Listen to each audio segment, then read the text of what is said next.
Holy cow, are you people in for a show this evening? Oh, man. Maybe. We're missing, as you guys can see, we're missing our fearless leader, Carey Cricht. DB has got some stuff going on. They're all a little bit busy. Leaves this guy in charge. And as I press the button to start this, my computer says, "Screw you, Dexter."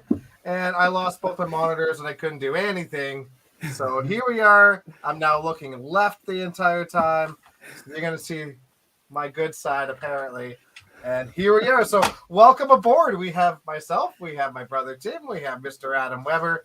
And we have the one, the only Ryan O.C. as a guest commentator, guest host this evening. So welcome aboard, everybody. You guys have finally done it. You have scraped the bottom of the barrel. Not wrong. We're here. We're here. Yeah. This 6 o'clock rolled around. We went down another man, and we got desperate. So thanks for coming on. It is what it is. I was going to watch and comment anyway. We appreciate it. We appreciate it. And the best part of all of this is that we have one of our youngest guests on the show, and he's the one also struggling with technology and is currently not in the background. So welcome aboard to the roller coaster. We'll see how this all goes. Best part of Thursday is when Carey gets to listen to this all. So yeah, he's going to be very excited. He loves this. He loves surprises. So last time we had a podcast without him, he listened to the first 5 minutes and then didn't talk to us for 2 days. So here we are.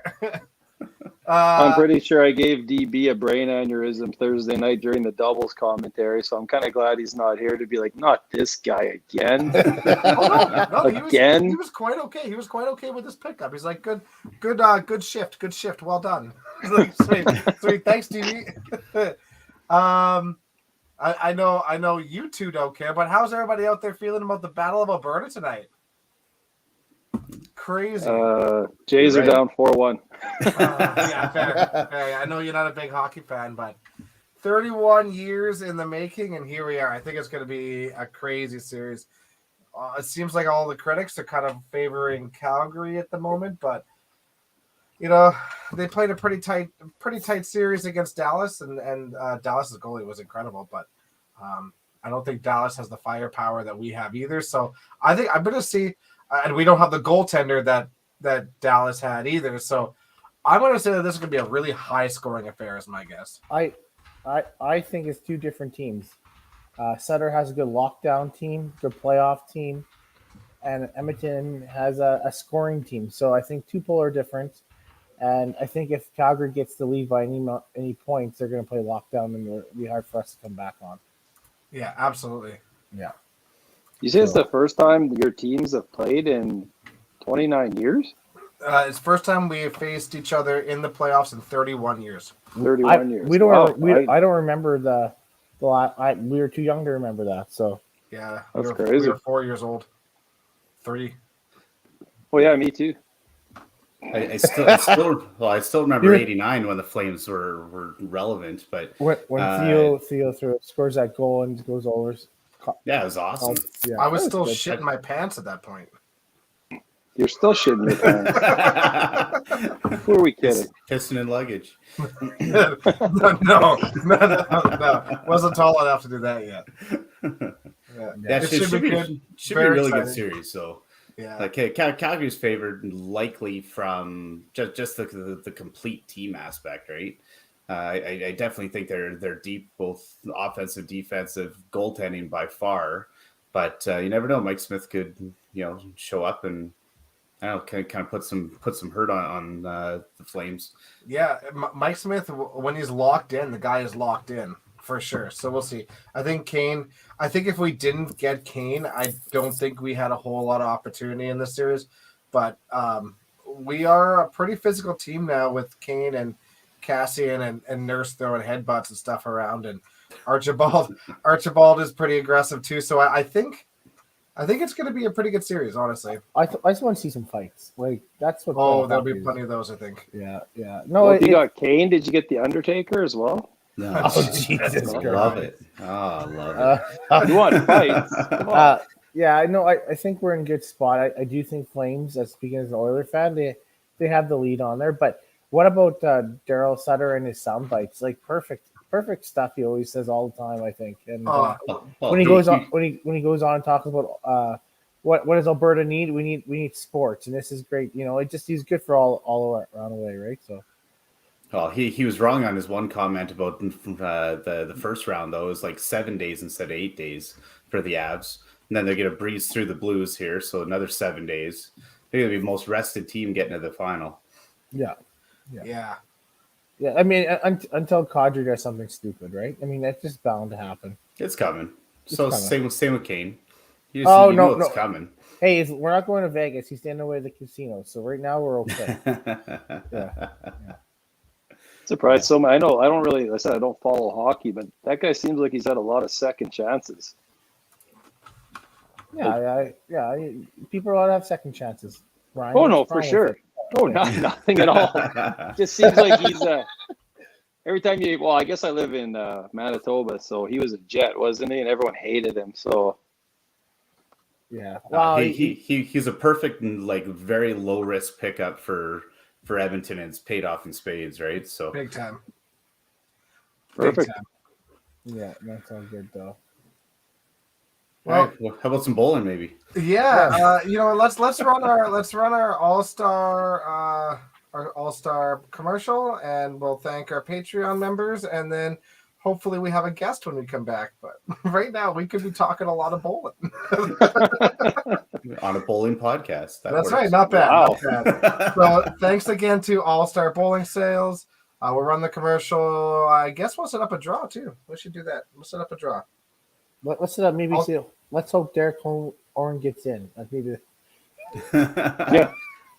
Hashtag right, where's Derek? Where's Derek Orne? All right, done deal. We'll run the commercial. We'll set that up.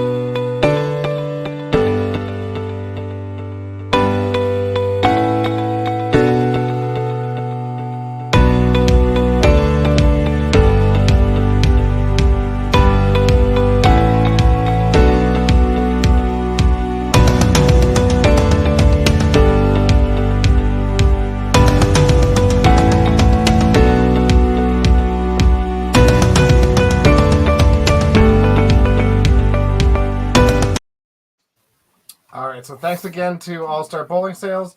We have set it up. It is going to be hashtag Where is Orne? Nice. Right there. Guy finally gets his own podcast invite and then doesn't show. So start sending it in. He's trying. He's trying to come on. Leave the poor kid alone. Right? I can't. I've known him too long. Me too. That's right. That's right. Yeah, let's talk about the tournament. What absolutely incredible weekend from start to finish. Starting Thursday, they had the first shift. I think it had 30 some people, something like that in the first shift. And some huge scores right away. Some great scores. A few people qualified right out of the chute from that shift. So I think 4 people qualified for the Thursday shift there. I have it all here for you. Yeah, for sure. So 4 people did. Yeah. Anthony, 2 369s. That must be a lucky numbers. Beautiful. Dexter, Ryan OC here, and John Barrow from Hamilton. And at one point, you look at Sean, he shot over 1,300. Looks like for 4 from game 2 to 5. So he played very well as well. Absolutely. So, yeah, and Shelby almost made it. You think about it. I think Dexter and I were talking. I think he punches 11. I'm concerned for 2183 and a 392. Maybe he doesn't throw that punch and he finishes it up. That'd be over 2200. So you would have had a chance there too. Yeah, he threw a great last game. I was playing on the set with him. He was awesome to play with all day. And I mean, there's another proprietor that's playing the Thursday shift because it's easier to get that shift out of the way nice and early. When there's less people and less things to worry about, but he played really solid all day. Just couldn't put up some big scores in the middle, and then really gave himself an opportunity that last game. But some great scores right away. As a person who's notoriously struggled there, it was nice to go in there, and it felt different. There was a little bit of movement, far less oil than there used to be. I found significantly less chop-offs for me anyways than I'm used to. I still had a fair amount of corners, especially on Sunday, but definitely a lot less chop-offs. Anthony was really pissing me off that first shift because I shot a 367 the first game. He beats you at 369 for the single spot. I shoot 360 a game 4. He shoots 369. Share the money, dude. Share the money. Well, you could have also had 369 the first game, and you blew it. I left a corner. Yeah. But yeah. I saw that. Sorry. No, go ahead. Yeah, some absolutely great shooting that first shift right away. Right out of the shoot, you kind of had a feeling that the cut might be higher than people anticipated going into the weekend. So it kind of set a benchmark for the rest, for sure. I think this is kind of the norm now. Like I was saying on the weekend, there's so many good players with so many people willing to play shifts. It just doesn't matter in a decent scoring house, a good scoring house. Heritage play well. 2200, high 2100s are always going to be the cut now. Just with the amount of great people there. But with that Thursday shift, I know for myself, until it gets to a number where you're at least like 3s and 2s, I think the pace is just too quick for my style, right? I prefer like a straight across three mans or 4s and 3s or something. I think that's kind of the ideal pace for these types of tournaments for myself. Do we think at some point we're going to get that type of number on a Thursday afternoon type shift? Yes. I believe so, yeah. I think so for sure. Maybe not so much at Heritage, just because they do have those extra 4 lanes. It's amazing the difference having 20 lanes as opposed to 16 lanes is. But I think that when you're going to start seeing, I think you're going to start seeing it at Sherwood, and I think you're going to start seeing it at Regina for sure. You're going to start seeing 3s and maybe some 4s. You look at the number of entries. We haven't got to that part yet. Red Deer set the new record for the cash tournaments. Incredible, 301 entries. Amazing. And I think there was 1,041 cash tournament entries on the tour this year. Absolutely insane. Incredible. Averaging 260 entries a tournament. That's nuts. It's crazy. And like I said, like obviously you want to thank Shelby, Heritage Lanes, their staff. Everything kind of went on with a hitch, obviously. I've been around where Cindy's been doing a lot of work on it day in, day out. Obviously she did an amazing job. Her committee, Tweety was there. Everything kind of went without a hitch. Like everything was super smooth, and it couldn't have been at a nicer bowling center. Like probably the nicest in at least Western Canada we go to, right? So for sure. Yeah, I always love walking into Heritage. Just something about it. The hospitality is incredible. Actually, the hospitality on all 4 current tour stops are really ridiculous. But there's just something walking into that center. Maybe it's just the size of it. Kind of get both sides, and absolutely incredible job by everyone. Cindy especially. Mm-hmm. She took on a ton of extra work than maybe she was kind of anticipating originally as well. So came through with flying colors. Didn't notice really any issues throughout the entire weekend when you're there. And if you can be there an entire week and not see anything negative, like you just know everything went off really well. Very good. I felt really bad. So that very first shift, it's the first balls being thrown on the weekend. And Daryl Peter, he's the one that's doing all the maintenance and stuff on the machines, and he does a phenomenal job. You could just see how much passion he takes in it, making sure that absolutely everything is perfect. And we've certainly noticed it this year, especially going in there for like Masters and things like that, where all of a sudden like the slide is so much better than it used to be. It's just far more consistent. We're having a little bit of movement on the lanes, and the lanes still look good. Pinfall has gotten better from it for sure. And I go to take my first slide, and in the warm up, and it's like on ice, there was like this coating on the lanes. And then and then you take the second slide and it's gone because it's onto your shoe, and Shelby took a slide. He's like, "What's happening?" And I felt so bad for him because he mops the approaches with this stuff all the time to make sure that the approaches are good, and they got a bad batch of it. And it was his first day using it, this new barrel of it, and he's just like, "Oh my god!" Just like Daryl, like this is what happens. There's always something. Don't worry about it. It's happening now. It's the first thing. We'll take care of it. It was good, and he did a great job of fixing it up. Absolutely, we were good to go, and the scores were relevant. Like afterwards. So kudos to him for the amount of work that he does. Tons of work. We do have to mention though, Chris Bradford only had a 35 in Game 5. And he only averaged $1.62. So I know he didn't want it. He said don't bring up the shift, but he also wants to be recognized. So 835. I think that's a low one on the tour, I think, this year, right? So congratulations, Bradford. Typical Flames fan, right? So no big deal. Threw in the towel. Well, he was actually more worried about checking in at the hotel. Like great mental game, right? Great mental game. Yeah. Well, so after the third shift, we had the Mitsubishi shootout. The first shift. Thursday on shift, the Thursday night. Yeah. With a Mitsubishi shootout. Oh. Tim loves NyQuil right now. NyQuil. New sponsor of 5-Pin Universe. So you two played together, right? You and Ryan played together. Why don't you guys walk through how that tournament went for you guys? And maybe the format as well. You know, I'll say, Ryan and I can probably agree on this. It didn't seem like $1,000 buy-in. No, it was very friendly. It was like there's no adrenaline to it. There's very friendly. Ironically, we play 9 games on the first batch, right? And then you make 5 more games afterwards. Brad Wilton comes up to us after going the last game. He's like, I didn't know it was match play. I thought it was just total points for the win.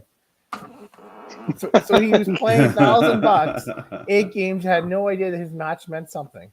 Now I don't know if Brad threw away any balls, but I don't think he did. Don't get me wrong, but it was just a really weird situation. We enjoyed it. Don't get me wrong. Yeah. For me and Ryan, like we won, like one of us would win a match, and then the other one would lose it. I don't think we ever won one until the last game. Till the last game, when it mattered. When it mattered. So for those out there who didn't know, we might have a little bit of a ball league here going on, fantasy ball league. Ryan and me and Dex, not Adam, because Adam doesn't like baseball. Jeff Young's a couple of us, all of us are on tour kind of playing it. And we're trying to get a trade through with Aaron Arndt. A garbage trade. A garbage trade. And, maybe that we could veto normally. But the 4 of us, me, Wilton, and Aaron and Ryan were playing the last game, all for nothing. So we were playing for 2 beers for the winning team, and Aaron had had to accept this trade if we won. And then if you guys were there, we were yelling and screaming top of our lungs. He thought maybe we were really winning the whole thing, and it never really happened that way. Ryan just shoots 410, and I shoot 330 or something, and we shoot 740. Double scratch in order for Aaron to accept his garbage trade of mine. Just so you could win a bet. Yeah. Team player right there. Yeah. Should have made that bet the first game and just carried it through the 9. We might have made the final. Yeah. Absolutely.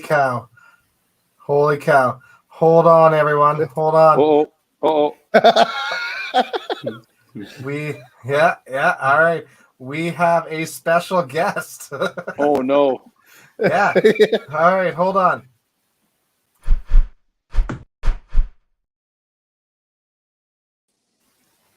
Welcome aboard, Derek. Can we hear you? Please tell me there's volume. Yeah. Oh man, we should have stayed quiet just to screw with them. What can I say? I just like to keep them waiting, Keep it interesting. That's right. We'll just go man? with that. Welcome aboard. Yeah. Sorry, guys. Jeez. Technology. That's all good. All the young guys with tech.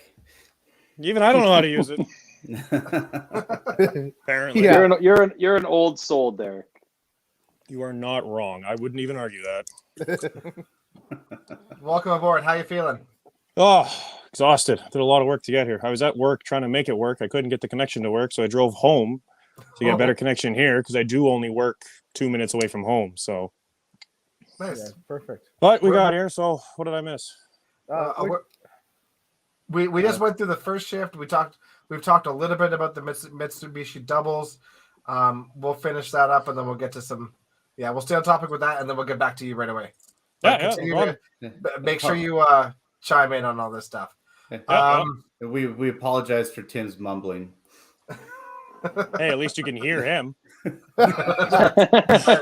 That's fair. So Derek, you played the Mitsubishi doubles, right? Correct. How did you enjoy the event? Oh, it was unique. I never played anything like it. Like I've never really played a high roller event. That's why I wanted to do the doubles. It was different, like because I've never played the 1,000 shootout at TPC, or even the doubles in Calgary, right? So it's really like my first time. So, I mean, obviously we didn't win, but even then, I wouldn't change anything for the experience. You always learn from it. So I was completely happy with the event. How did you guys like the format? It was interesting. It was always interesting because, even if you do lose your total, what if one of your teammates is still winning their match? That's still very important because you want every point you can get. So to have it be like that, to be 1-1-1, it keeps it interesting. Like it keeps, even if your team's out for total, your point could still matter. Because look at how many tiebreakers used to decide the spots. Totally. Yeah, absolutely. It's too bad we don't have the qualifying stats up there, but that's okay. We can bring up the playoff stats here and how that all went. So Tim and Ryan. Oh yeah, you guys didn't make it. No. What? Unbelievable. Derek did though. Ryan didn't do enough carrying. It gets sore after a while, man. I'm old. He looked at me after game 6 and said, I think I had too many beers. From Ryan, I would expect nothing less. Thanks, buddy. I drank the entire qualifying shift and then I had a quick sandwich and then just kept drinking. So and then shot a 410 my last game. And your dad's like, you can find your own way home. Oh yeah, was that day? Yeah, it was that day.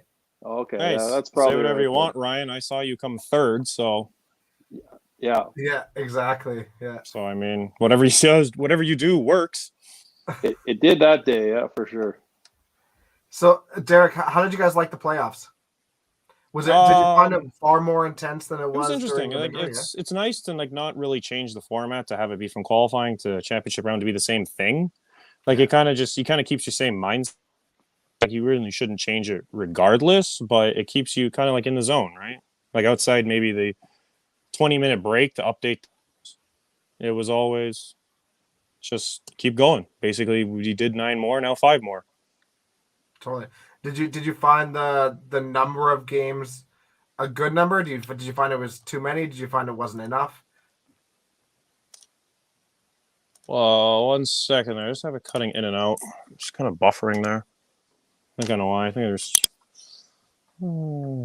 got the Netflix going on in the background. Do you think taking top 3 or I guess top 6 total? What was the right number, or do you think they could have taken more, taken less? It ran fairly late, as I sort of remember. I think it was 2 in the morning, maybe. Wasn't it done? No, I think we got about that was 1:30 on Friday. It was a little bit earlier than that, but for me personally, I have to say that I'm not disagreeing on the 9 games and then 6 after. But if I had my choice, because Ryan and I didn't make it, I do want to clarify that. I think maybe 4 brackets. 4 brackets would be nice, and then maybe a little bit less games, but more games, more people eligible for the final ones, where it's maybe 7 right? 7 people, seven games with 8 people, maybe, right? I think that would have been a little bit more on my alley, so to speak, right? Yeah. Do you think they maybe try to start it earlier? So instead of starting, because it would start at what, 7 o'clock? 6. 6 o'clock. Start the Thursday shift at 11 a.m. rather than 1, and then get that shift done earlier and get that thing started a little bit earlier. But yeah, you still need to give those that are kind of in the Red Deer area time to still be able to work that day and still get there in time too, right? yeah, that's true too. mm-hmm. I know that singles started earlier than that when they had it, but I mean it's only 20 people, not 40 people, right? Yeah. Yeah. So our champions for the doubles was, of course, Carey Kreitz with Rylan Willier. That guy wins every Thursday event there is, apparently. Yeah, he's a doubles machine. Yeah. So I vote no more doubles on tour.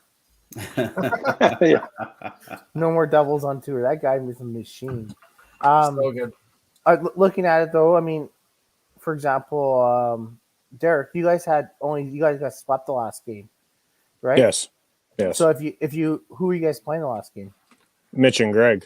Mitch and Greg. So if you We were guys first going into the last game, we had it's a huge difference. I'm pretty sure if we would have beat Mitch and Greg 2-1, we still would have won because we would have beat Mitch Greg via tiebreaker, and Shelby and Rylan were playing each other, and then obviously if we would have got 3 outright, we just would have won. But Mitch and Greg, what are you gonna do? Yeah, you would have leapfrogged Mitch and Greg, right? So, and then you would have tied with Rylan and Carey. So whatever that tiebreaker would have been. Yes. I'm trying to remember that one. Rylan beat me. I remember that because he shot like 650 at me the 2 games we played. I think they beat us, and I think they did have the tiebreaker on us. So I think we did have to have a point more than them. It looks like it must have been game 1. Game 1, actually, yes, I do know that we did play them game 1. Yeah, so 2-1 split, so they would have had the tiebreaker. Yeah, so they would have had the tiebreaker. So we needed to beat them outright. The only person we could have tied with would have been Mitch and Greg had we beat them the last game 2-1. Yeah. Crazy. Got real tight down the end. Yeah, that's why it's the whole 1 point thing to keep it interesting, the tiebreakers and all that. Totally. So it's a good format, though. Yeah, I enjoyed the format. Yeah. Do they think we should add total? Should maybe be worth more than 1? I mean, you look at like Nationals, Masters, YBC, not YBC, but Open too. Even actually in the youth group, in the youth challenge, the total's worth 3 points. So it's something to think about. I kind of like this ratio though, because you think about it. You think about like Masters of the Open. You have 8 possible points. You have 5 individual points, and then 3 for total. So you're kind of looking at like a 2-to-1 ratio for individual points to team ratio, and that kind of balances out with this as well. Really, I was thinking if they ever did change it, 2 points for total. Yeah, that would be probably as high as I would go for it. Mm-hmm. Yeah, I definitely don't think anything higher would be. No, you shouldn't have it worth more than the match points itself. Yeah. And for our listeners on there, please do not think that we're critiquing it. This is our own. Like, it ran very smooth. It was a great event. No. Yeah. I just like the fact that you could lose total and a match and still only lose a match 2-1, which is, I think we lost 2-1 our first 3 matches, but we're still not out of it. Just taking a point each game, right? So totally. I don't know. I just think in a pure doubles team event that team total should be worth more than your individual point. Yeah. I think definitely it should have been probably 2 points. One big match could probably be, essentially a 3-point match, right? But when you're throwing $1,000 down as a team for something like that, and it's purely a doubles team event, I personally think that it should be weighted more for your team total. Yeah, the 2-1 was that makes sense. I didn't play the event, and everything sounded like it went pretty smooth. I think there's a lot more tiebreaker possibilities with the 1-1-1. Which made it really interesting coming down to the final. So, that certainly be a big positive to that format. Kind of disappoints me that to hear that didn't really have that big money feel to you guys playing that event. So, maybe we are getting a little too friendly on tour. Yeah, I don't disagree with that. Right? It just or everyone's just getting used to throwing in boatloads of money. Exactly. Right? Yeah, the case. Yeah. Now all of a sudden you got to put in $1,000 a person. I bet you it's less friendly. Mm-hmm. You know. So, yeah. Great job again, Kerry and Rylan. Well done. Doubles champion of the world. And thank God Mitch made a little bit of money there. Yeah. For the rest of the weekend. yeah. Oh, until the last last shift Saturday, I was sitting in the same spot. Yeah. Yeah, you threw like 100 games, didn't you? 80 something. The doubles championship, the championship side of it. The only thing I missed was the Thursday shift. I played everything else. Wow. That's because I didn't get there till like 4:00 in the afternoon. Right. Crazy. So, how does your finger look now? Viewer discretion be advised. Nobody watches, don't worry. Yeah, exactly. You give view like that, I mean, it's healing over, but it's still looking like a crater. Yeah, I mean, I've seen a lot of bowling injuries with fingers and stuff, but I've never seen one like explode. So, it held on till about the championship game. It was when I was playing Brett. That's when it actually detached from my finger and actually started bleeding and just hanging on by a thread, literally. Yeah. Actually, I had a very similar timing in one of the Autumn Opens.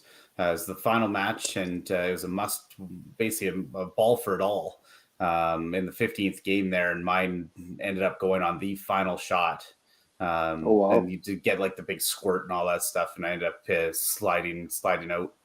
But it's brutal, right? The deeper it goes into a tournament, it can kind of like numb up a little bit if you end up popping it early on like a finals.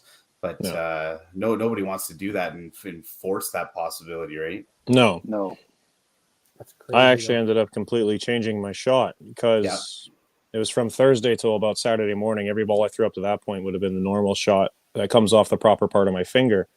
But then it was Saturday morning, I was warming up. It was the lane draw. It was me, Tim, and Mitch.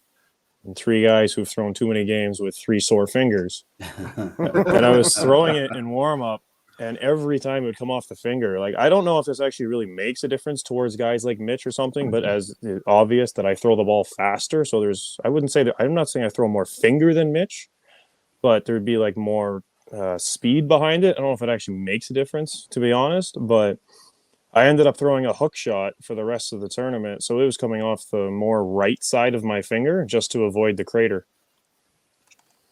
But because of my ball speed, luckily, exactly. Because of the ball speed, though. Jesus.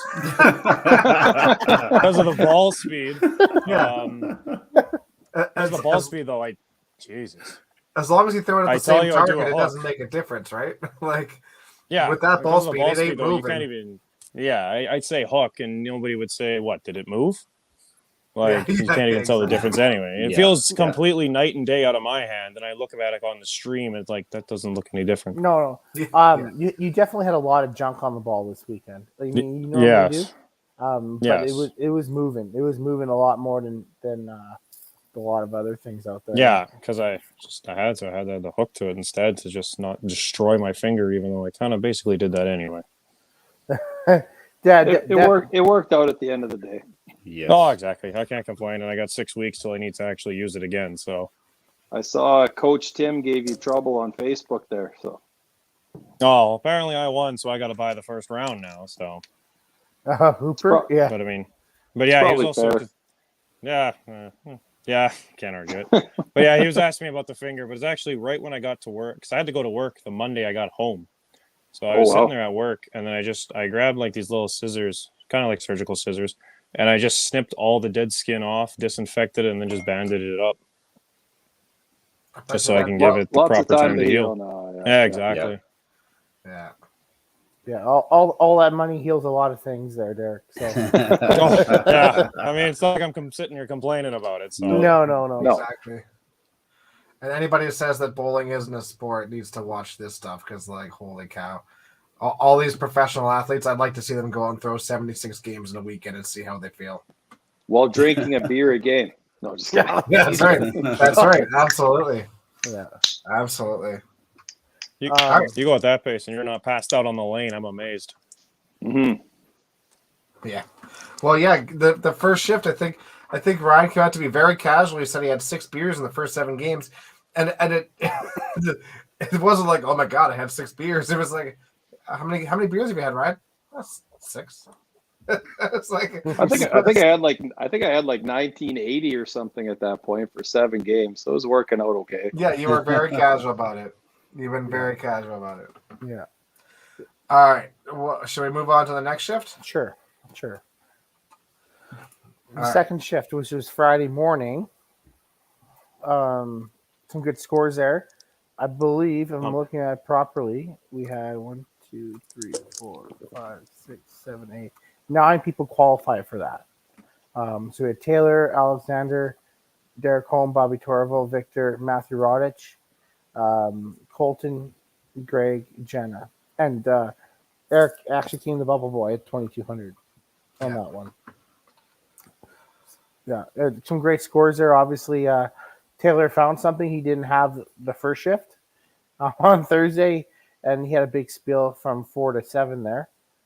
Almost like shooting another 1,300 or just under it. So that was good. And I was actually following Alex for most of the day, and he was so solid. I mean, look at it, he didn't really have too many low games. His lowest one was 249. Next after that was 285. So he played really well there. So Derek was on the other side. Bobby shoots 1,000 his last 3 to qualify.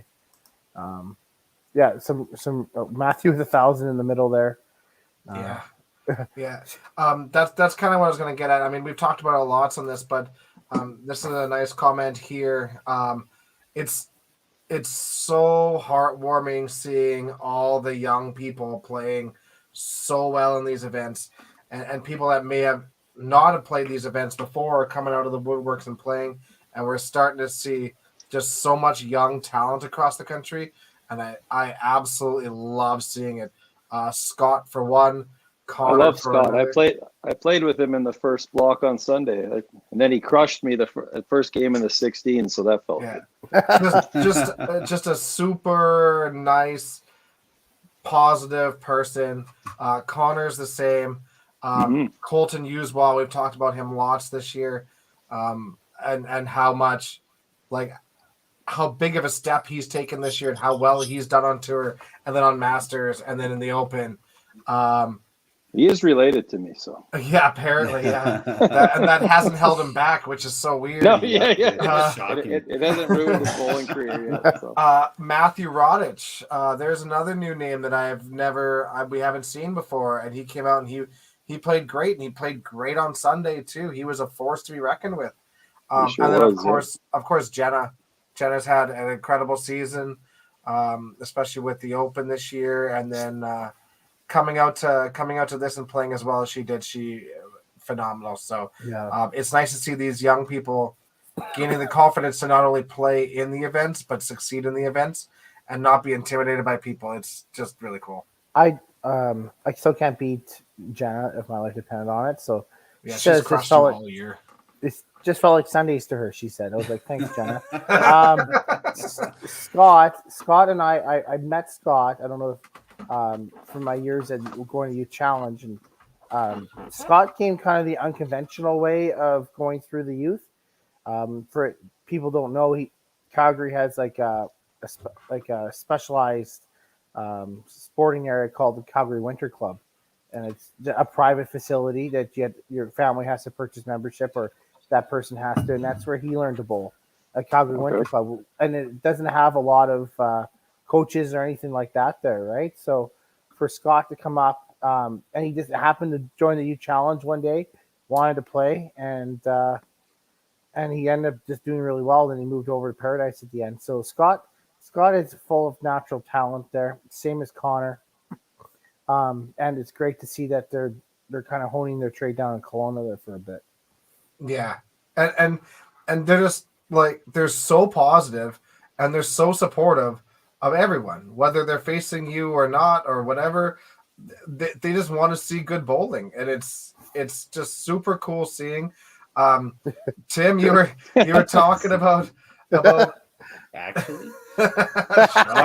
Actually, very super cool. We were talking about Connor a little bit too, and like honestly, Connor's superpower is that the guy doesn't care. He's out there throwing balls. He just wants to throw balls, and if he scores well, great. If he doesn't score well, oh well. It's like if somebody else beats him, good for that guy. Like it's like there's nothing that phases that kid. It's crazy. Friday afternoon. Yeah, I think secretly he wants you to score higher. yeah. It feels that way. Yeah. Friday afternoon, I'm doing commentary on there, and then I got a little bit in trouble with it because I did maybe let out a word I shouldn't have let. But I'm watching this, and I'm watching Connor play, and I've seen Connor play during youth as well. And I look over, and he throws a double and 10. It's happened 3 times, and he throws the ball like a duck pin. And on the third ball, he throws a double, and I looked over, I was like, what the F? Right? And I was thinking to myself, like, but there's a story behind it, I guess, where Connor, like, he grew up, and the third ball, if he threw double and 10, you would have to do that. And I don't know where that came from. I was like, all I'm thinking in my back of my mind is, I sure hope this young kid doesn't screw up and not make the cut. And if you look at the last game there, he shoots 390 something. Throws it 398. 398. Yeah, 398. I was beside him when he did that. He threw a double and 10. And he did the same thing on his 400. I was like, holy! What did he get? He got a 3-pin out of it. I got a 3-pin. Yeah, it was like. But that's how committed he was, and you know what? He was not even remotely upset about it. No, not at all. Stayed true to himself. I was more upset for him, and like I wasn't even throwing it. Like I was like, that poor kid lost a 400, but it didn't matter to him. So No, not at all. Yeah, John. Yes, that is the person that was wearing the retro shirt. He apparently really likes his button-ups. One of the funniest things I heard this weekend is he was wearing a Perry's Funeral Home button-up pink shirt in the finals. Oh. No idea. Well, apparently got it from a thrift shop, but Katie on commentary called him up to ask him about his shirt. So he gets on the commentary. He's like, "So you're wearing an interesting shirt. Where did you get that?" He's like, "Oh, well, you know, sponsorship and stuff." There's no funeral home sponsoring you right now, Connor. No, it was just so left field. So funny. Oh, there's those two. Calgary scored 26 seconds in. So yeah, those two know how to have fun. So it was neat to see. Yeah, no, they're good. They're absolutely awesome, and I'm glad that they're playing well, right? So totally, and I hope it gives both of them and others like I said, Jenna and the Rodich fella, that I hope it gives them confidence to continue to play and compete and realize that you don't have to be intimidated by anyone. So no, it's awesome. So the third shift had a bunch of people qualify this one. 1, 2, 3, 4, 5, 6, 7, 8. 8 people qualify, including this year's WCBT Player of the Year, Mr. Lenny Anseth, who was like, "Oh, was that guy stressing in that last?" I don't see Len Anseth stress very often. He was not handling it well. But yeah, another great shift. It's crazy how many 2300s were thrown this weekend. I remember looking at this. There was 15 of them because I was 17th with 2250. Yeah, I'm going to say I was probably the last 2300 due to the fact I shot exactly 2300. It was either very astute of you, Ryan. You know me, guys. Just the 124. Yeah. Yes. Yeah. Just the 124. I think it's a new record there too, right? I don't think that one had a 24. No. Holdsworth did. He had 20. He had like 25. Holdsworth at once. Oh well. Not at Heritage. Mm-hmm. Really? Didn't he do that at Calgary? I thought he did at Calgary. There's a 2400 there for sure. Okay. Yeah, I'm almost certain on that. I don't know. I keep looking for those stats on WCBT, but I don't think Kerry's posted. Maybe the records. For some reason, I didn't think there was a 24 at Red Deer. Must be on the WCBT Facebook. I'll look for that while you guys keep talking. Kyle Costello, another great shooter from Winnipeg. 427 to make the cut by 40. And his first 400. Yeah, he liked to keep it interesting. That was his first 400? That was his first 400. Yes, it was. Wow, that's crazy. He's got so much talent. That blows my mind that that's his first 400, honestly. And a great attitude. I think it was 2 385s and 1 386. And then that. Good for him. What a time to do it. Yeah, that's the time. Yeah. Absolutely amazing. Marcus with another great shift. He's 2,300 every year at this place. Yeah, he's so good. He's so good. One year he's gonna make a breakthrough in all of it and just go on a giant run. Tyler, big surprise, 2350 or so. Parker Anderson has been playing unbelievable this year, so it's good to see him make this cut too because he's worked really hard at it. And Brad Tidcat sneaking in by the skin of his teeth.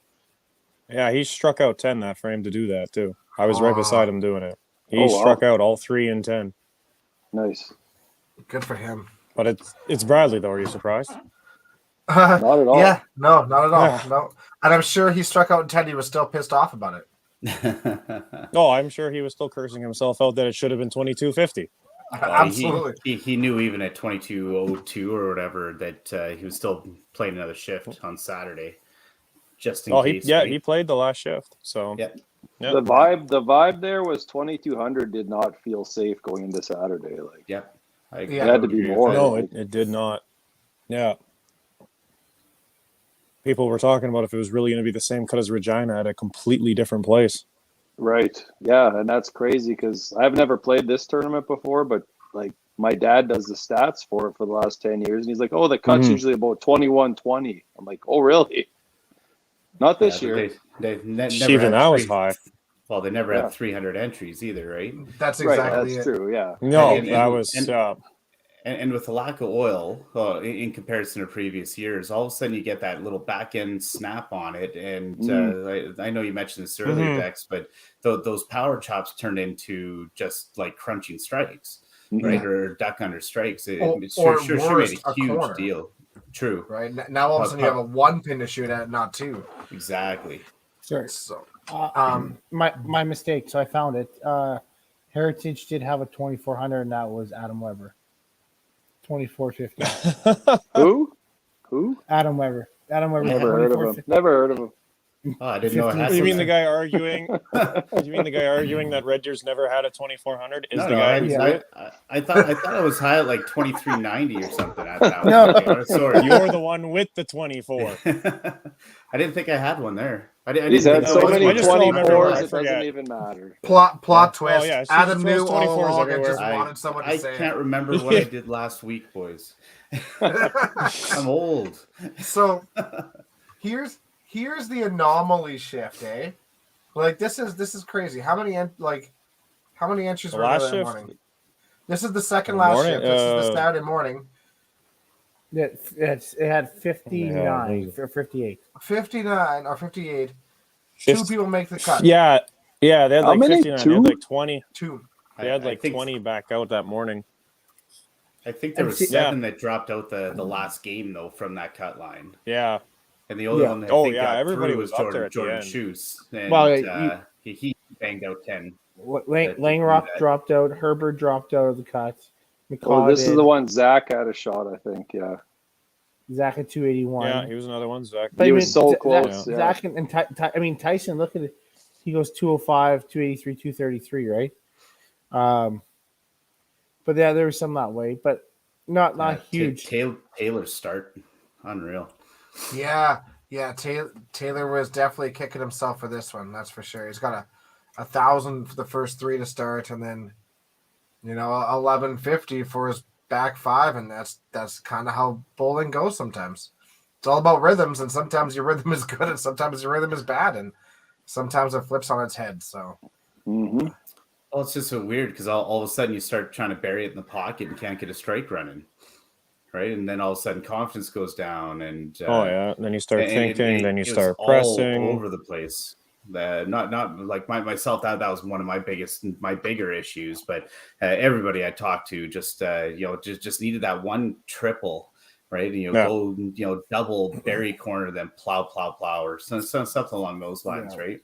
Well, I mean, it's something no similar. What Adam and I were talking about after the Saturday shift, right?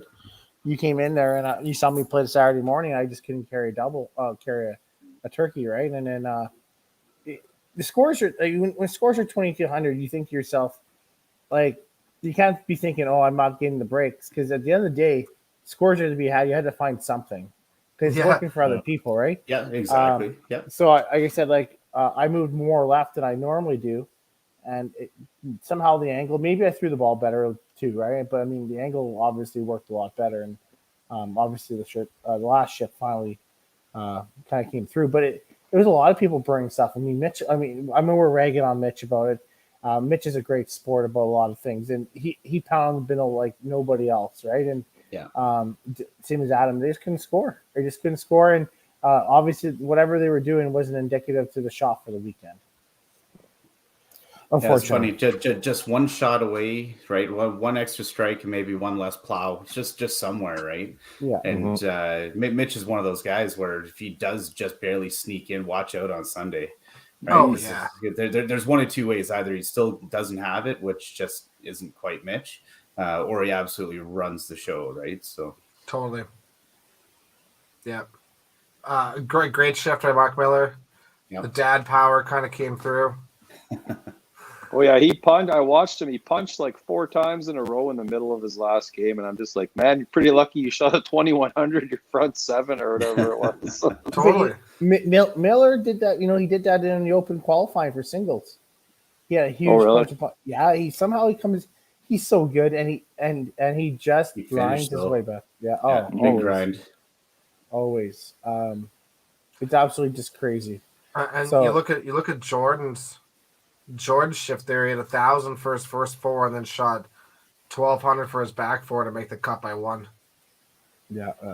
I think he had a triple or something going home, and then pitched out, then spared, and then threw a strike. Yeah. To get to 22. So complete cool thing. Cindy told me about it, and I walked super in. Cool. It's super cool, actually. And we were walking into the lounge, and they're getting Caleb already. Mark was and Melinda, and you should have heard how Mark was speaking to Caleb. Daddy did it. Daddy did it. I get a bull Sunday, and he's put him all away. It was like life's changed for a lot of people on tour, like John Stone for sure, and all those guys. It was kind of great to see that. Yeah. That's kind of how Mark is, though. That's kind of how Mark talks. Like, I don't know. I could absolutely see him doing it, but it's just neat to see that love for sure. All right, let's move on to final shift. I like that shift. Yeah, me too. Yeah, Tim, we played Saturday morning. Yeah. Yeah. No, it was better when we didn't play. Yeah. So we had 8 people make it from this shift, and it was wild.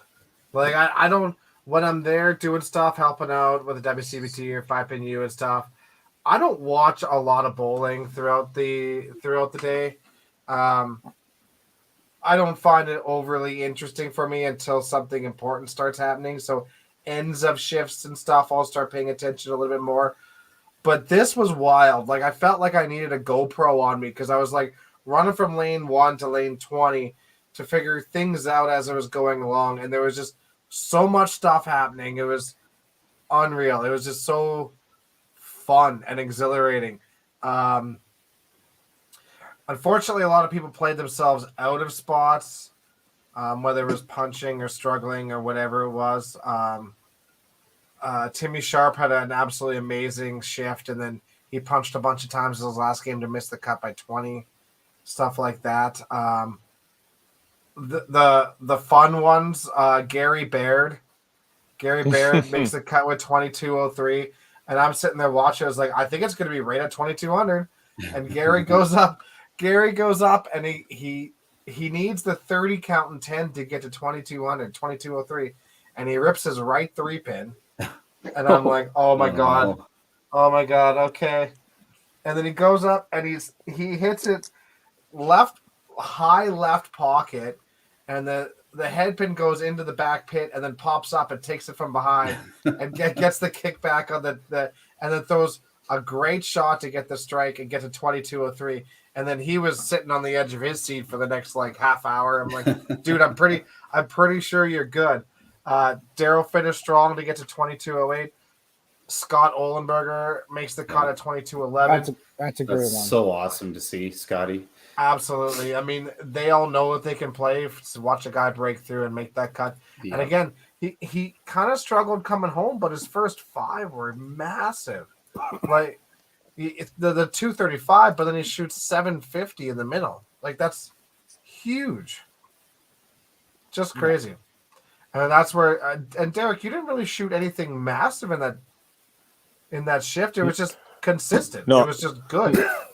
No, I couldn't run anything. I just finally stopped punching. Yeah. I don't think I ran anything more than even that 318 I struck out 910 to get. I don't think I ran more than a 4-bagger that shift. Yeah. It worked though. No. It was enough. Yeah, making your spares and picking your wood can get you into things if you're really good at it. There's definitely so much score to be had there if you were playing well or just well enough. But Derek, you mentioned exactly. You can't plow your lights out. If all of a sudden you start playing a bit of a thin line and just kind of take whatever it gives you, get your spares and just get some of that rhythm back rather than really trying to force it to the middle. And all of a sudden you can, turn that 220 into a 260 and then just start grind rolling, right? Mm-hmm. Yeah, especially with like corner spares, like you just got to make sure of those. You really do. You're going to get them. Yeah, you're going to get lots of them. You just can't get upset about it. Pick your corner and then try to go on a run again. But it just, I do not want to see JB's stats on my right corner percentage on Sunday because it was atrocious. Yeah, we'll have to talk to Shelby and try to get that database sent off so that we can start parsing that information too.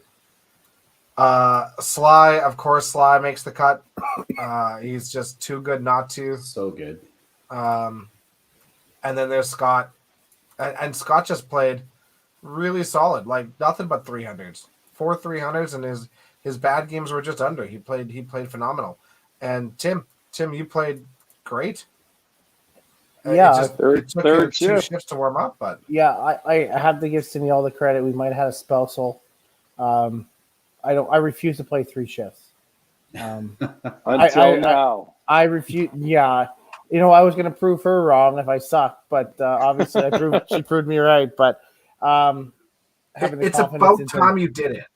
I refuse to. It's about time you did it because you know what?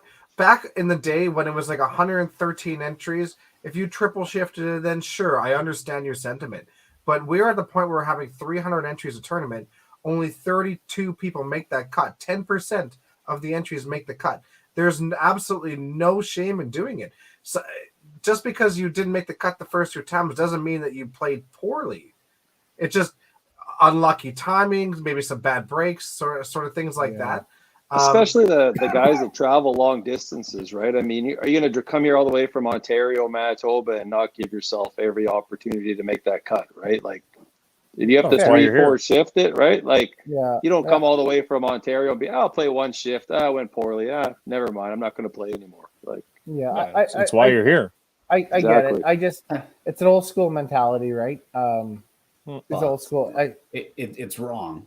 Well, yes. I guess it is wrong. No, it's just, I can totally understand if you were kind of feeling a bit lost, but even that morning shift, like you even admitted to yourself that, man, I'm playing really good. I'm so close. Yeah. Right.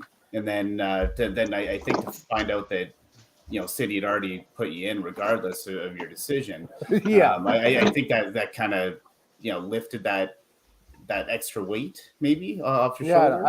I tell you what lifted the extra weight, starting a 6-bagger corner. Big time. shooting 350 the first game. And I'll also be honest with you, as many out there know, I'm not the least physically in shape out of anybody. So I've always intentionally not played Saturday afternoon because it's an 8-hour shift or double shift. I intentionally try not to do that. So playing the morning and then playing another 8 hours, maybe I wasn't entirely ready for it in my head, but I knew what I was getting myself into, right? So the 350 helps, and then I played, I played solid throughout the rest. Again, it was almost like the third shift or the Saturday morning shift where I couldn't carry anything. Then I shoot the 300 and come back with the 250, and then game 7, I guess Barker was watching. I was on, I think 17, 18, and I started off with strike 4 plows or whatever. I had 68 and 4. And I said, man, I'm just not there, right? Your adrenaline's running. You got 2 games left, and I moved even more right, and I finished 8-bagger for 338. So, I mean, I'm also go with the push, right? So, and then I shoot 292 because I'm already there for 2200, right? So it's a lot easier to play for. You're playing for double spots, and it was great because I was playing with Mapstone that day. And on that shift, so me and Brett I didn't bother playing a lot of doubles, and me and Mapstone ended up winning doubles on that one. And the crazy part, if you look all the way down, Brad Wilton with 2025, me and him won 3rd place. Holy cow! So I walked into the lounge and gave him some money. He's like, "Dude, I shot 2020." And I was like, "Dude, we qualified, we got 3rd because how everybody else worked, right?" That's crazy. It was crazy. Yeah, it was good timing. It's good. Made some money that way. I like this comment, Jeff, but you didn't 5 shift and miss it, so you're doing all right. Yeah. Is 5 shifting and missing a new record just for the stats? I mean, it can't not be. It can't not be at least a tie. Yeah. But is it the first time? Yes, I believe so. Yeah. Mitch Davies, the new Mike Herbert. Oh wow! No, he'll Mike has not even done that yet. No, that's fair. So this is all of it combined. Taylor Michelle with the 2404 for the high qualifier, and then Jordan Schuss a 2201 for the 31st spot. And then we went into the consolation. The consolation was different this year because they actually added in an extra 16 spots. So 32 to what's the math on that? 32 to 47. 47 had a bye. Yeah, they had the bye. Yeah, they went to 79. The next 32 got in and played the first round. Yeah. I'm just gonna let my dogs out quick here, guys. Keep talking. I'm listening. Let's go. Let the dogs. Exactly. Out. So anyone who is wondering, Ryan let the dogs. I let the dogs out. Yes, Monday. Yeah. So here we go. I mean, there was some good bowling all the way along. It was interesting. Alyssa beat Mitch Davies again. I believe she is 2-0 lifetime against him at this point. So that's an interesting stat for you. Yeah, I don't really know where to start with this, but there were some good games thrown in there, and kind of just matters maybe the final 4. Yeah, we'll just zoom in on that there. So the final 4 came down to Justin Langrock versus Dwayne Gilardi and Brandon Colburn versus Shelby Crest. Obviously Shelby's house. He's a phenomenal player. It came down to between him and Dwayne, and it looks like Dwayne just edged him out. Dwayne didn't finish the game, but wins by 1. So Dwayne, I believe, 3 shifted it and then missed the cut by, I think, the second ball in 10. He left a corner. Yeah, I'm pretty sure he went strike, corner, and 10, and then picked the spare to just miss the cut. So gets redemption, makes the consolation, wins the consolation, and moves on to Sunday. So good for him. Buy an alarm clock. Yeah, I mean, we could talk about that. So Dwayne is segue. Oh man, that there's been a few people that's happened to in this lifetime. Aaron Arndt has won, but Dwayne happened to sleep through his morning alarm clock and missed the first 5 frames on Sunday. I think first 5 frames and ended up with a score of 130 because he only played the back half and missed the cut by moving on to the next round by 70. So, for those of you out there, make sure that you set your alarms and. Well, he set his alarm and then he fell asleep again. Yeah. Yeah. So it sounded like it was kind of unfortunate though when I was talking to Kerry about it. He said he was only late about 5 minutes. He just happened to be on a set with who was it? Taylor, Len, and Dex. Yeah. No, it wasn't. Who's the other quick one? There's 3 quick players. Who was it? It was Len and Taylor. Most other sets he might have missed, maybe 2 frames, maybe 3 frames, right? I'm surprised Lenny didn't finish the game. That's right. Yeah. Anthony. Yeah, true enough. Yeah. Anthony. Anthony, yeah, there you go. Yes. So, unfortunate, that's for sure. Yeah, big time. Set multiple alarms, everybody. Yeah. So, we can go through some of this stuff. The first one, aptly named after Mr. Adam Weber here, that bracket. Was it cool to see your name up there, Adam? Yeah, always. Jeez. I do want to point out it was the second year of his name being up there. I thought it was there last time and I missed the cut too. So if the tournament committee could not put my name up next year, then maybe I can make that cut again.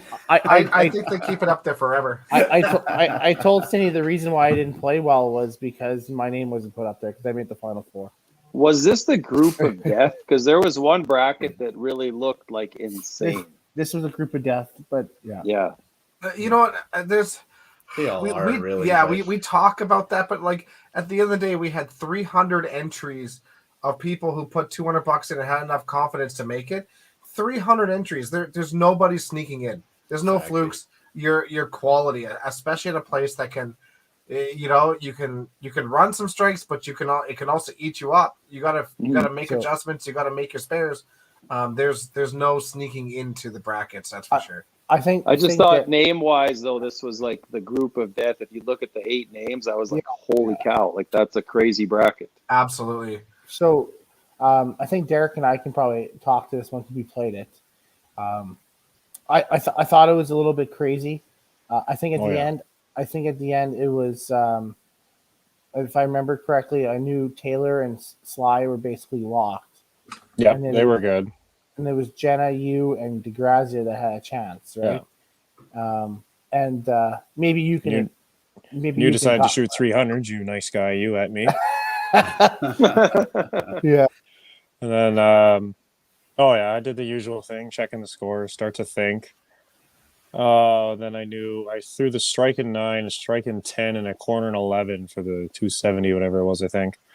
And I'm watching and looking over because I knew Jenna won her match, so she was in. I couldn't pass her. And then I'm looking at Greg, and he punched 7, 8, 9, 10 of that last game. Oh, wow. So, and if you actually even look in that bracket, you look at our match, I shot a $182 at Greg and won. Yeah. Wow. So you look at the difference there. I've always said, like, this is why I like the format of this. You always think about it. It's like if for some reason, like you finished 10 and you finished right. If you don't finish 10, Derek, you don't win the tournament. There's another person there, right? Oh, if you look at my scores, like those first 5 games, I started that bracket 5-0, and I did not. I had maybe one decent. I had the 300 against Bobby, which I struck 9, 10, 11 to get. I was not good that first shift. I think I was averaging maybe 245 scratch, and I was 4-0, all because I threw at least 30 and 10 every game. Yeah. You won with a $182 against Greg?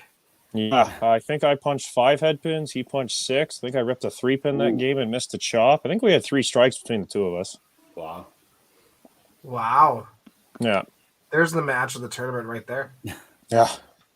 There's also, whoever wins that match moves on. No, but you're absolutely right. And it's crazy. It's crazy how much of a difference that makes and how important every win is even in this format. And every point is I really, really enjoy the format when I make wins. Wins are completely important unless you go 0-7 with a 300 every game. Yeah. Mm-hmm. You need 2,100, whether it's scratch or with those bonus points. You need 2,100 one way or another. Totally. Yeah, you're exactly right. And then you need every point, you need every shot, and then you need to make some clutch shots in there too. That's also why I love the format. Because I think Timmy had me shut out by like the 8th frame, but like my last 2 frames still mattered so much. It did, yeah. Yeah. I think it's great. I was watching because I mean, obviously, it didn't mean much to me. So, I mean, sorry, Derek. So I was just going through. There it is. I was just going through. I was just going through emotions, right? And watching the Jenna match, and then the match with the Greg and Taylor thing, right? And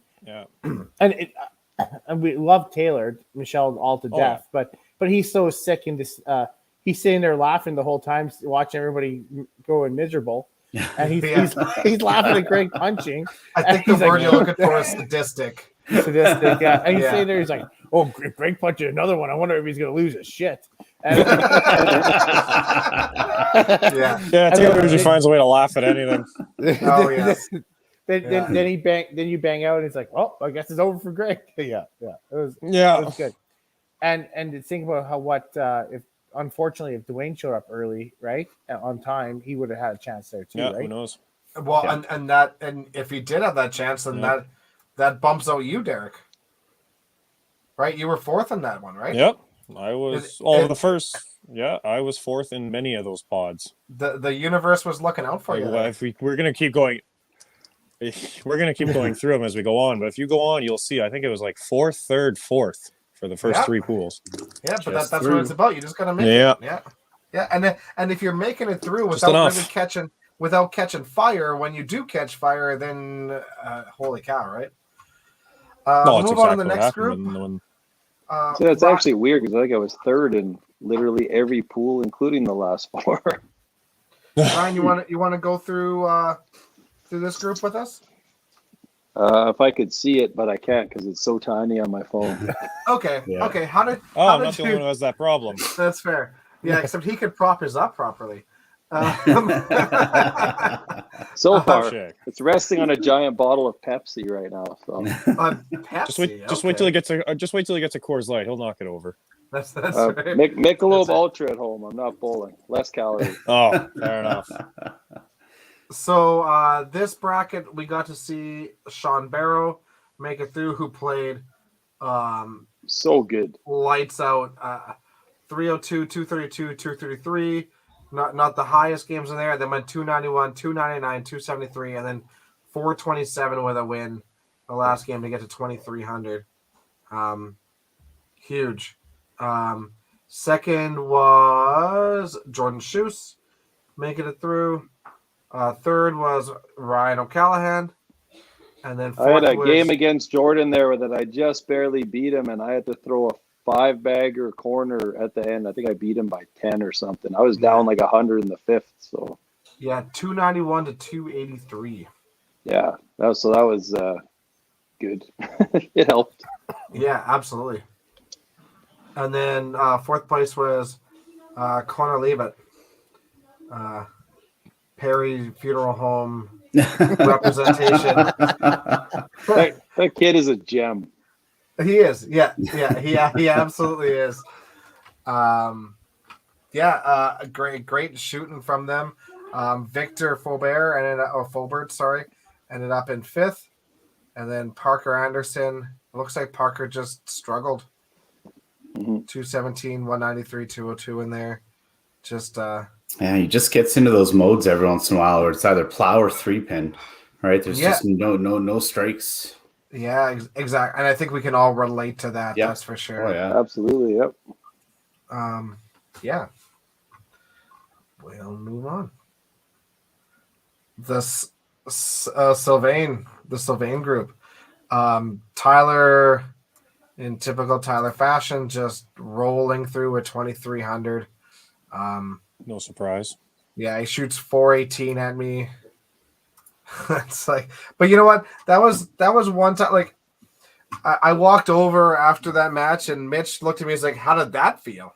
And I was like, "Honestly, that's fine." Because I started out that shift with a 299. It was okay, and then I just started punching my lights out, and I punched 5 times, I think, at Derek's, and then I started with 4 punches before the 5th frame, or before the 6th frame with Tyler. And at that point, my match was over. So I was just using it to try to find something, and I did. And I ended up throwing a bunch of strikes at the end of it. So, like, at the end of the day, I wasn't upset about him shooting a 418 at me at all. It gave me an opportunity to kind of work on my own stuff and came out better afterwards. So, yeah, there's good losses in this format. I mean, you lose with like a 275, it's not going to hurt you too badly, right? So exactly. Yeah, you're exactly right. And the other thing about this format too is you shoot a 418, you're pretty well locked to go through. Honestly, you shoot a 400, it's unless you're really terrible for the last ones, you're in really good position. It's like putting up two 240 games in one game, sort of thing, right? So totally. So so Tyler makes it through, and then I was second, made it through there. Definitely got better at the end there. Brian Askin just kind of played solid throughout and won his last 5 games to make it in. Fourth was Scott Stakowski. Again, young guy from Kelowna that's just played so good. It was awesome. Yeah, he was super encouraging. I need like a pump up guy with me when we were playing 2 to a lane sort of thing, and that guy was willing to just hit high fives and anything, get pumped up. So I love that. Kid's a good kid, and he doesn't stop smiling. No, I've literally not seen him not smile. I think he enjoyed his time there. So I had a chance to play with him there Friday. It was awesome. Him and John Cowan. Yeah, that's a great set. Yeah, Colton falls just a little bit short. Didn't play overly bad. I mean, his last 5 games were solid. Just couldn't quite find that extra gear in the middle to sneak in. Yeah, he struggled out of the gate. So yeah. Kind of the way she goes. And then Daryl makes another cut this year. He's played really well all year. It's good to see. That's awesome. I know Bradley is going to be pissed off about this one for a while, but that's kind of how Brad works. He uses it as motivation eventually, but at first it's going to piss him off for a while. Yeah. Pretty much everything pisses him off. yeah. But like I may kind of relate to him. Yeah, I know. You said pretty similar. You said you have the same mindset as Brad, and you know what? Even the way you talk sometimes, like tone of voice and stuff too. You guys are actually very similar. No, other than one being left, one being right-handed. Yeah, made a difference. Yeah. Sounds like the ultimate doubles partners to me. We still never tried. But at the same time, there's been plenty of maturity out of both you boys. Yeah, for sure. That means a lot. That'd be a good doubles team, though. We'd be yelling at each other about who sucks more. I like that. There you go. Not one positive thing ever. Yeah, but you guys don't do that. You never say that to each other at all. No, you guys just say it to yourselves, right? So you're gonna have like, you suck. I suck. No, you don't. I suck. No, you don't. Then we're gonna encourage the other guy, and then he's gonna brush us off, while we try to encourage him, and I'm gonna brush him off. And... Yeah. Just wouldn't sound right encouring each other properly. Too much positivity. Random bro hug in the middle. Yeah. The final grouping, we've got Matthew Rodich coming through. Like I said, they said like he's been very good for a long time. Said he's struggled a little bit this year. Super cool to see him make a run this tournament. Yeah, that's awesome. He came out of the gate hot. He came out of the gate hot on Friday. He was around 250 around Fridays, around Christmas. But he panned out a little bit. But no, he actually was supposed to go YBC singles in 2020 when COVID. That would have been his last year. So he's kind of been hungry for that chance to really bash in a big tournament. And throws the ball super well. He didn't seem intimidated in the least. He seemed very comfortable being there. It was great. It was good. And now he's definitely got the bug. So welcome to the tour, Matthew. Yeah, that's right. I just want to point this. I want to say this. Exactly. So at the start of this year, and I've said this to a few people, me and Ryan talk almost way too often, and and he loves the tour. But he did say at the start of the year that, hey, if I don't make a cut this year, That's it. As much as I love it, I can't justify coming. So if I don't make a cut this year, I don't think I'll be playing after this year. And then he makes 3 cuts, makes a giant run at this tournament, and makes tour finals. Yeah. So words to live by. Just gotta bitch about things, and things pan out. It wasn't really bitching. It was just a matter of like, if I can't get there, you know what I mean? Like, why am I that, Bradford? Yeah. But Bradford's coming either way for sure. The last shift, the last group, Derek and I got to pair up with them. Obviously, Matthew played well. Brett was solid for most of the time. They're winning a lot of his matches.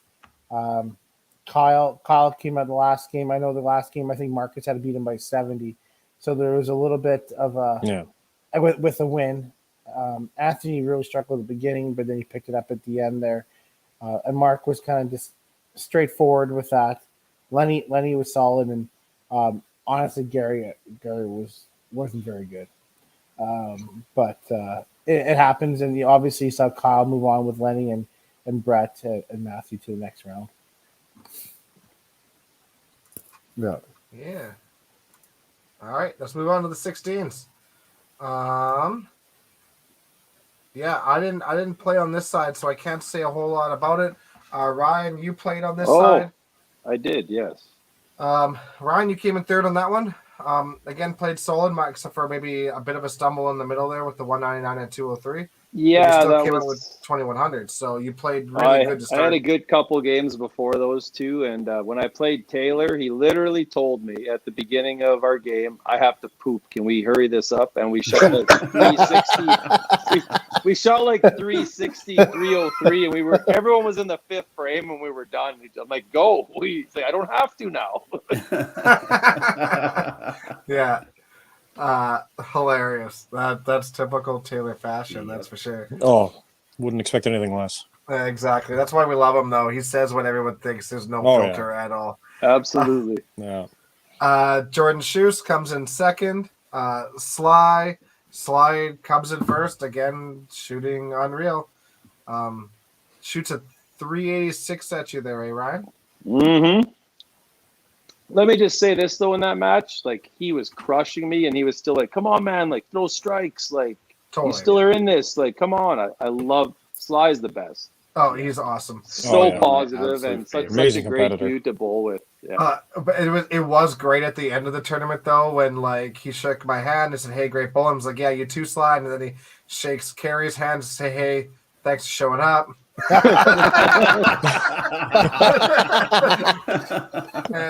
I laughed. And let me just get it in there for one weekend. Kerry Kreitz was the Walmart Ryan O'Callahan. I just want to say it just once. Put it into the podcast. That's right. So I told him that in the 8s. So I was like, "Yeah, Ryan. Hey, look, do you see that Walmart Ryan O'Callahan up there?" Yeah.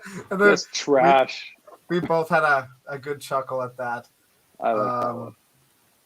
Yeah, yes, Sly, so good. And then fourth coming out of there was Brett Napstone. Yeah. That is the neat thing about this format too, though, right? Is that even if you are crushing a guy, you can still be supportive because those points still matter. You know, it won't matter to you personally, but it matters to that person. So you still want to beat the guy, but you can still be supportive if you already crushed him too. You know, it's neat. So if you look at that shift there, Mapstone all of a sudden comes out and he needs to win his last 4 and he wins it with points, right? If he doesn't win all 4, he doesn't make it. Yeah, right. He barely beats Taylor by 27 or 17. Sorry. Well, I said that just goes to show how important those wins are. Yeah, exactly. I had to play Tyler the last match of this, and bowling doesn't usually intimidate me. And let me tell you, that one I was like, "Oh, cool! That's all I have to do is beat this guy." Yeah, it went well, but like I said, I was probably a little intimidated in that match. I'm not gonna lie. I had to go to a different place for that one. So. Yeah, no, that's totally fair. And at the end of the day, I mean, that win, I mean, if he wins that match against you, Ryan, he probably makes that cut. Yeah, and I might be out. So yeah, for sure. So yeah, he just needed he shoots 220 and beats you, he makes it, right? Yep. So, yeah. So the next bracket, Dexter, you played in that one. You and Derek. Yeah. This is the one where Derek. Oh no, Derek! It was the round before you were celebrating the win against me. Yes, first time I ever beat Dexter. Oh no! It was this one. No, that's right. No, it was the 16th. Next one. Yeah, it was the 16th. Yeah, it was this one for sure. Yeah. So Connor again. Just this one was really interesting because the other brackets seemed to be really close, and ours getting into the last game for sure, game and a half. The top four were really separated from the bottom four, really. So that's got to be a nice feeling. Yeah, I mean, I shoot 274 at Derek and lose. Derek shoots 306 to win, and that bumps him from, fourth to third. He gets to 2190, and I'm at 2186, and I'm fourth, and fifth was 1913. So there was quite the drop off. 270 pin difference between fourth and fifth. So yeah, the first time I played this format where that last game wasn't really super intense. There wasn't a lot going on, Yeah, Connor playing really well, making it through. Matthew Rodich again playing really good and getting it through. First was 22-43. Fourth was 21-86. There was 60 points between first to fourth, and then he drops off over there. So the nice thing is first to fourth doesn't really matter. Yeah. No. So it was pretty comfortable that last game. And in the semifinals, bring that up here. Yeah. Round 8. Yeah. Derek gets the 4th spot. By barely. By 8 pins, right? Yeah, the 1050 for the last 3 kind of helped. Did you guys have any discussions on how fortunate you were to be able to play one side versus another side during all these rounds? Typically 1 to 10 usually plays a little bit better scoring wise. Yeah, that's what they say. A little bit quicker typically than the other side. But is it an advantage when everybody's playing on the same side anyways? Everybody's got to throw on the same lane. It still could be a big advantage, right? Do you know what's crazy is all the years I've made the cut over the years, I've always started on the back half. Oh, really? Yeah. Just seems that way. Always started the back half, always played the next round on the back half, and then if I made the 8s, I was always playing on the front half. Did anybody play all their shifts on 1 to 10? Or all the playoffs? I did. Yeah. You did? Okay. Yeah. Tim, I actually agree with you there. I've made it 3 times in all 3 years. I have started on 11 to 20. Yeah. This is my first in that same boat. Yeah. But I two different scoring on each side, I think, sometimes. Oh, yeah. I think there's 2 different machines back there, too. I think one side's different than the other. I don't think so. Oh, really? No, they're all Schmitz, I believe. Okay. Yeah. Obviously, I thought Matthew kind of burnt out a little bit there. Connor wins back-to-back brackets. He played on. Yeah, he was just coasting early Sunday. Yeah, and can we just acknowledge that I paid Sly back for the last bracket in this side? Give Ryan his moment. 370. Yeah, you started off you started there, and then when you played Connor, you had 205 in there. I was like, oh, here we go, right? Oh, hopefully, that was the greatest. I don't know if you guys saw that game, but I literally had 110 in the 118 in the 8th, and I threw 3-bagger corner for that game or whatever it was.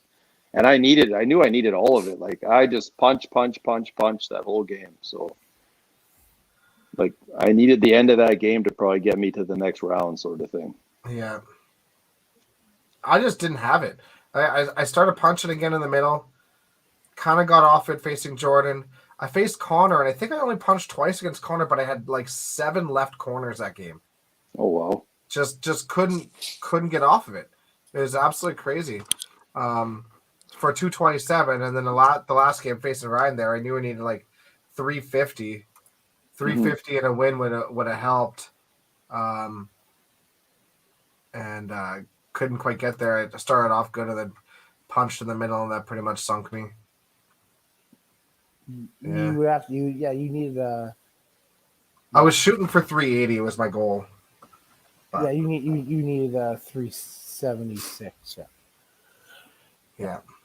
But yeah, no. So obviously the three best made it on the next round, right? I mean, Ryan and Brett and all that, and then we moved into the final four. Obviously, it's a little bit more tighter when you look at it. The disparity on the top two compared to the bottom two. I will say I do want to ask Brian a question here. I don't want to throw him under the bus, but that 10th frame when you go 5 pitch, 5 on a strike, and you get Brett the win, did that kind of? To be honest with you, I just ran out of gas. I mean, I'm old. I'm not used to throwing all these games. It's not an excuse, but I just felt like the back of my leg was starting to hurt, and obviously I didn't play well at all. And I knew, like, playing Connor the third game, I knew we were playing for like $1,000 because we both sucked, and one of us had to win the game for an extra $1,000 in their pocket, right? So yeah, that's all I was playing for that game. I mean, if I shoot like a 400, maybe I have a chance, but. And Derek, you just played good. I mean, you shoot 3 on your first game, and then you won the matches after. And honestly, in this bracket, it looks like everything's winning. I mean, there was 1, 2, 3 games over 250 out of the 12 throws. It was a grind. Yeah, it's at this point. Yeah, I don't want to say just happy to be there, because at this point, I really my dad's watching. I'm like, hey, I want to win this in front of my dad, but no, I just didn't have it anymore. Do you want to talk about that? How much it meant for you to play in front of? Like I said, it got to the point for me at one point. I'm like, maybe it's just destiny for me to win this tournament, because Dad's there, and it was a crazy run, and obviously that wasn't the case. But I'm very proud of what I accomplished. I'm glad he got to see it. I may never have this kind of run again, so I was glad he was there watching every ball. So absolutely. And so, Derek, what were you thinking in the final four there? Well, out of the gate, I had the line going for. My first plan was, this pool you can't come fourth, as I came fourth in every other pool. I had the line running for Connor, because I played Connor first game with the 300. I had the line running there. I actually deuced a chop in 10 for that 300, so that could have been like 3.5, and I would have been coasting by then already. But. So I opened 10 for the 3 against Connor, and then I go play Ryan the next match, and I'm not really generating anything, but Ryan struggled to find anything as well for me. It was that was an ugly one, because that one that I actually beat Ryan in, that was a 230, I think it was. I punched 9 and 10 that game as well. Yeah, what did I have there? 200, 203 or something? Yeah. So I ended up with like 231 that game, or 234. I needed 231 to show you. I had the 234 that game. Yeah. Okay. And then once I did that, and then I saw Brett do his thing, well, I knew our last game didn't really matter. It was basically just don't shoot a $180. Yeah. Yeah, true enough. Yeah, Connor, I would have to throw like a 4 basically to have one of you guys needed like a big 3 and a win. Yeah. And one of us needed a really bad one. And once we both started with like 150 in the first 5, we're like, okay, well, let's play these last 5 frames out, because, well, we have to. Yeah. Right. Other than that, it was coast from there on. And that's actually when the commentary just started discussing the format, because at this point, me and Brett were playing essentially almost a pointless game. Right. Yeah. So they were talking about like whoever wins the final 4 gets like a second life, like open singles, or all sorts of format things were thrown in there. Yeah, I actually really like the format. I like the fact that they stay true to it. Even if that means like you do a quick 3-game round robin, and then as we're getting to the finals here, it's a single game match, but that's a 2-person round robin right there. I like it. Like, it's a good format. I really like it. I guess I obviously can't argue it, but yeah. No, you can. It was a heck of a final. Like, it came down to the 10th, didn't it? Some good scores. 9th per se. Once he punched 9, it was. But it was down to the final 2 frames. Yeah. Yeah. But when you threw the ball in 10 and you could see the emotion putting your hands on your head, like disbelief a little bit, maybe, eh? It's like this came true. I didn't think I'd ever get here. Right. Yeah. So maybe talk about what it means to you and all that kind of stuff. I don't even know. Like I grew up obviously in the game. Both my parents are pretty well known, obviously. Really? So I grew up around it. Yeah, really. So I grew up around the game, and this has basically been my passion, like my hobby, my whole life. Like can't tell you how many times I've hated it and said I wanted to walk away from it, and yet here we are today. That's the Derek I know. Yeah, exactly, right? So it's just, and then because the track record both of my parents have, this was one thing neither one of them did. So it was just, I don't know. Like it's even day now, 3-4 days later, it's still something that I can't put into words. That last match is still even a blur. I couldn't even tell you how I was feeling. I remember I started the first 2 frames, missed the middle, and I'm like, well, this keeps the game interesting. And I I don't know. I didn't feel it, but I gotta say, it's probably just got to be jitters. I just went too fast. I felt like I was fine, but that had to be the reason. Yeah, exactly. I will say that you're forever in the record books. I think that's the coolest part. You're forever up on that wall in Heritage. Yeah, right? That's biggest thing. That tournament. Yeah, I got the plaque up there now and everything. It's hopefully they spell your name right, eh, Derek? There's just that Rick guy, you know. The Rick. Forever bonded in that event or on tour, right? With the other champions out there. Sense of belonging. The list goes on what a win feels, right? What did mom and dad? What were their reactions? Well, mom was messaging me throughout the entire day, and of course, I got the more messages as she picked me up from the airport as I got home and everything and all that, and then talking about the weekend and all that. And then, as everybody knows, Willie, he was short for words. I got home, he looked at me, congratulations. And then we just talked about the weekend. As everybody knows with Willie, he's short with words, and everybody knows where I get it from. That's 100% straight to the Willie point right there. Yeah, just get straight to the point, and congrats, good job. How many times have you rewatched it?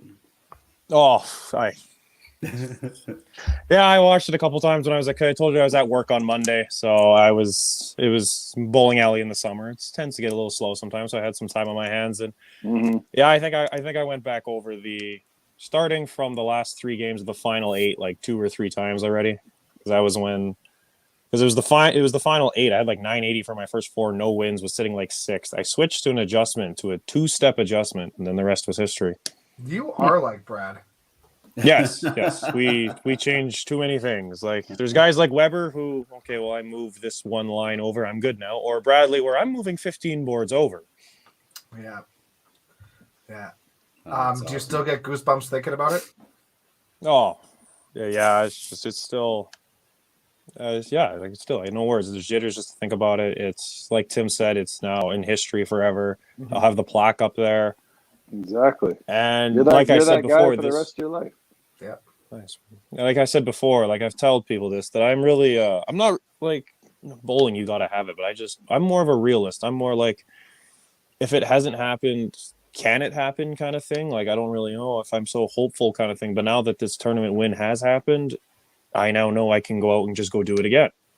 Yeah. Like, I don't have to feel that. Like, I talked to Dexter about this before. Like, I've bowled guys like him. I bowled him twice in Regina. Or you bowl Greg DeGrasse, and you, like Ryan said with Tyler Titgat, we just get that level of intimidation. Yeah, for sure. 100%. Now this is just like a through the roof confidence boost. And now this even 6 weeks now, this is just confidence boost for Masters Nationals just coming up. Yeah, totally. And you're gonna shred that place. Oh, yeah, there's a lot of people already talking about it. It's going to be interesting. People are already discussing, well, if I throw the perfect game and then you throw the perfect game, but if I throw another perfect game, I get 2/3, and we thought the same thing about the Open. I saw the Open, 300-400. I saw there was like 3 of them, it's not as prevalent as what everybody thought it was, right? Well, yeah, in that pressure moment, right? It's not like you just lay the ball down and it goes into the pocket. You have to put it into the pocket. Yeah. Head pins are still head pins. Pitches are still pitches. Yeah, exactly. And once if you're like, come on, nobody wants to think about it, but let's face it, if you're standing up there at the front nine, it's like, okay, I'm 3 balls away from $40,000. I'm kind of sweating a little bit there. Yeah. It's gonna happen. Like, is that what it is? 40 grand for Masters? Yeah, that's what it is. Wow. 41 grand. So, $1 million question here, Derek. Why didn't you purchase your membership?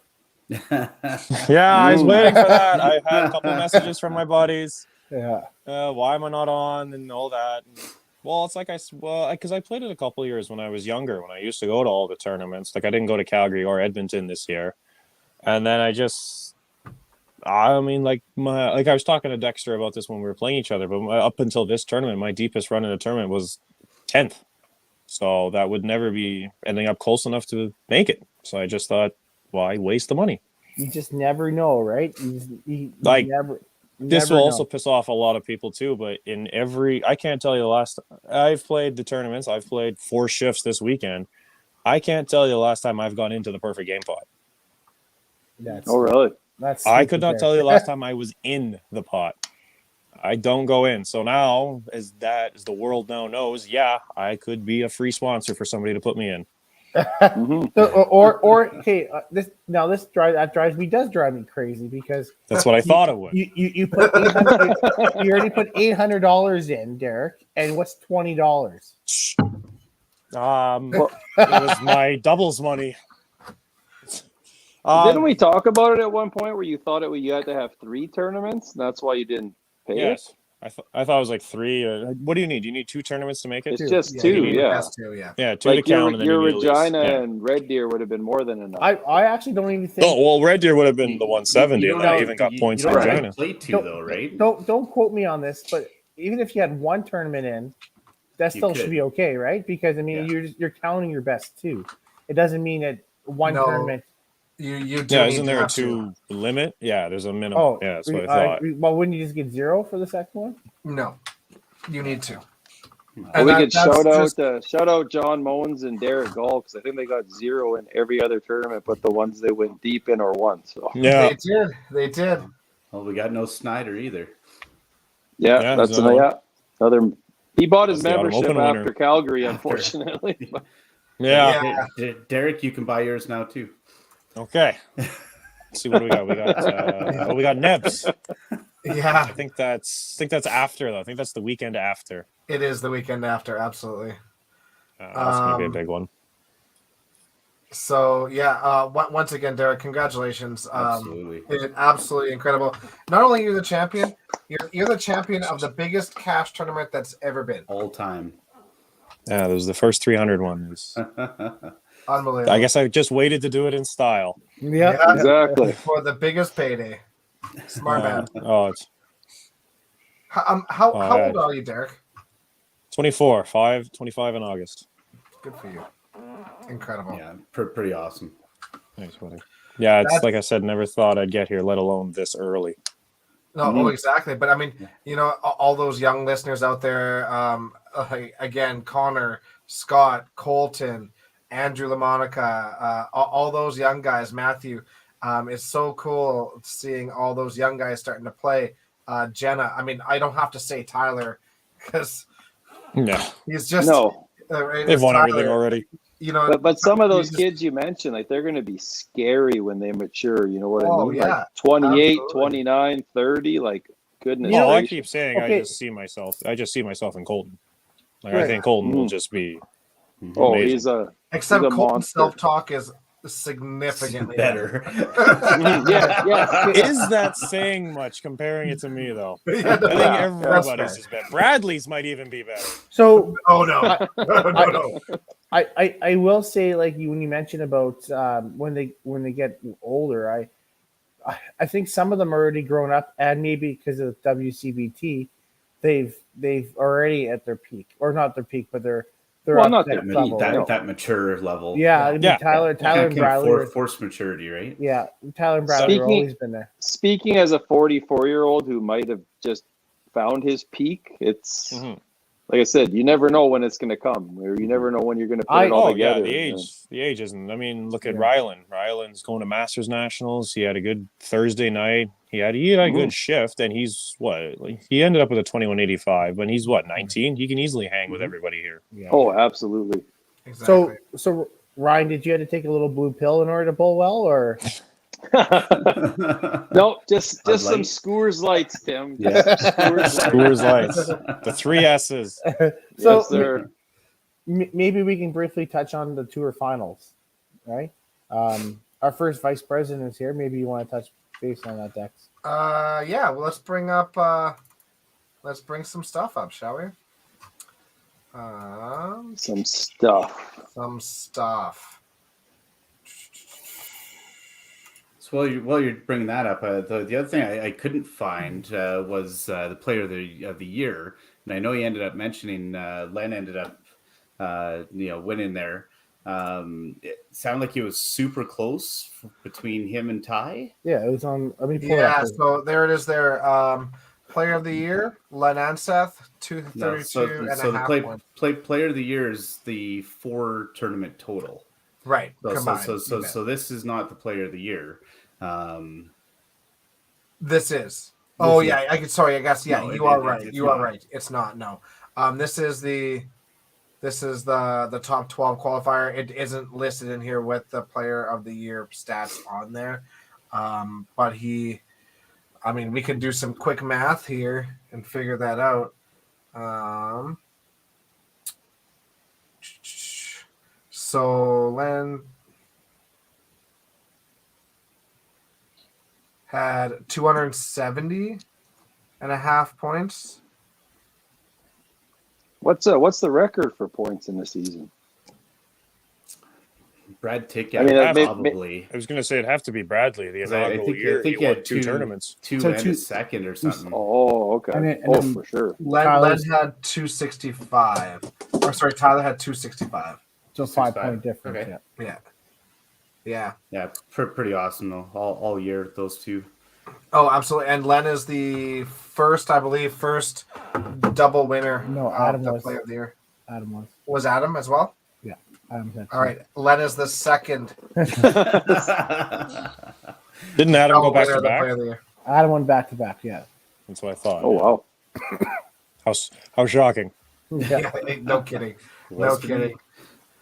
So we have look at his open title plaques.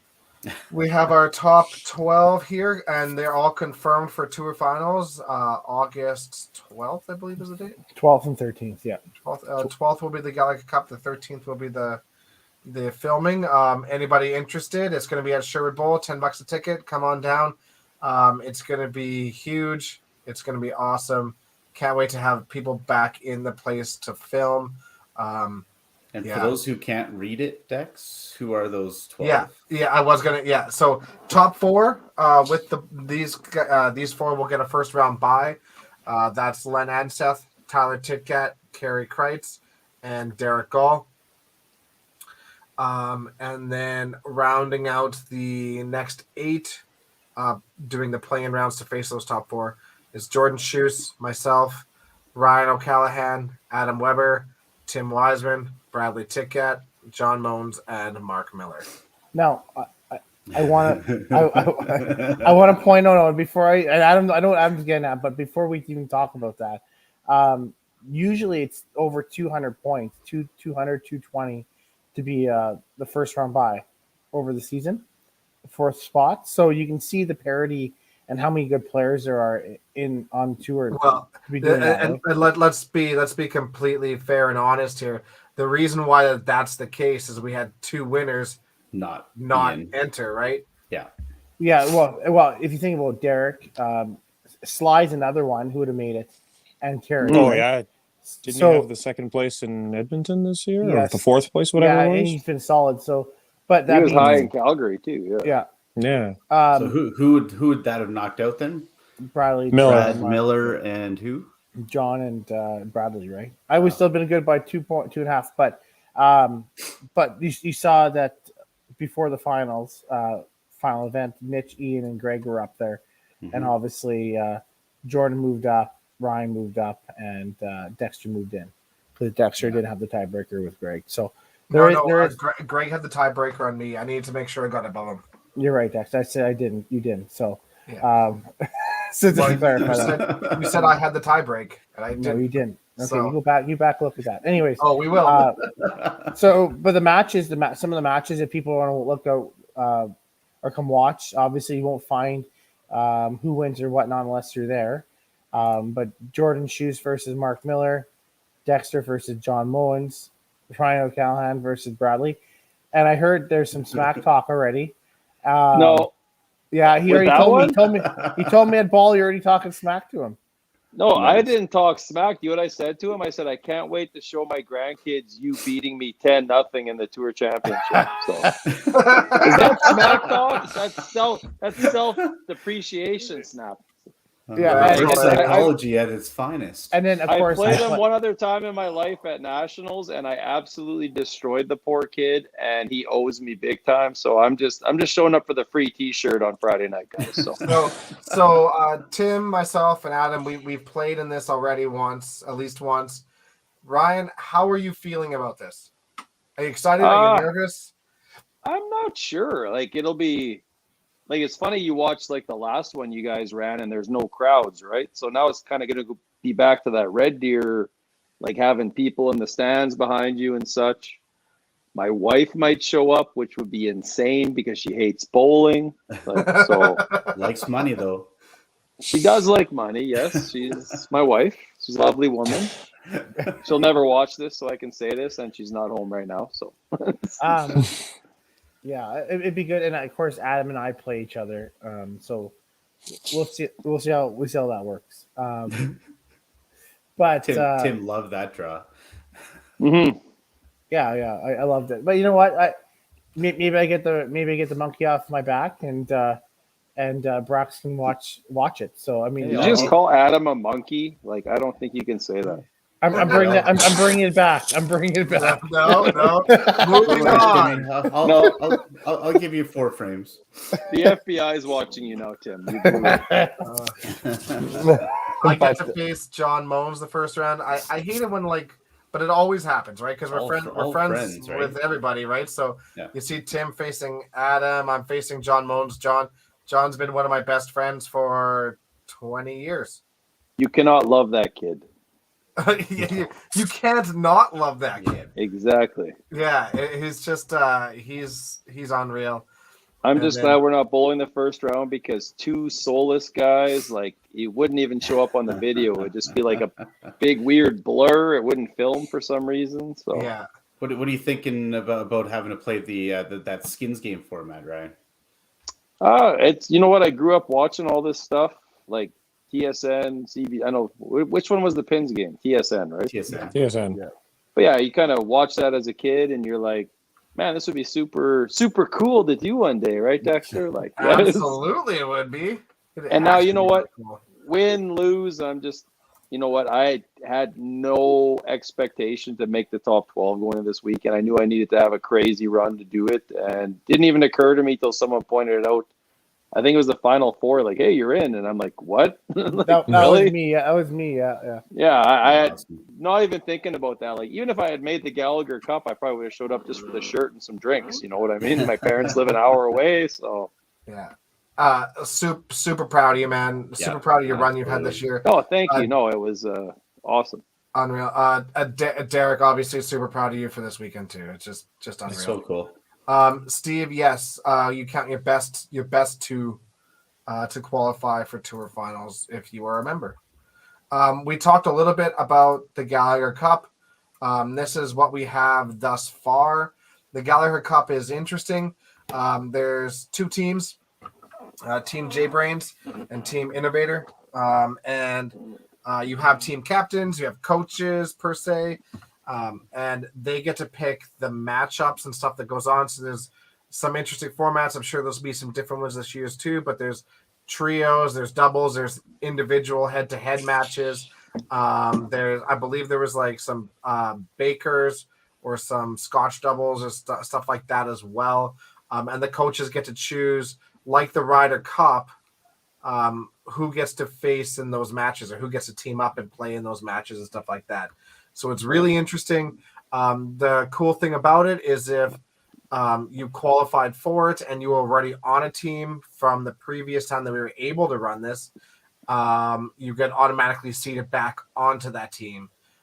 And then after that, the next people that qualified for it, either in the top 12, or we do draft 20 people for this.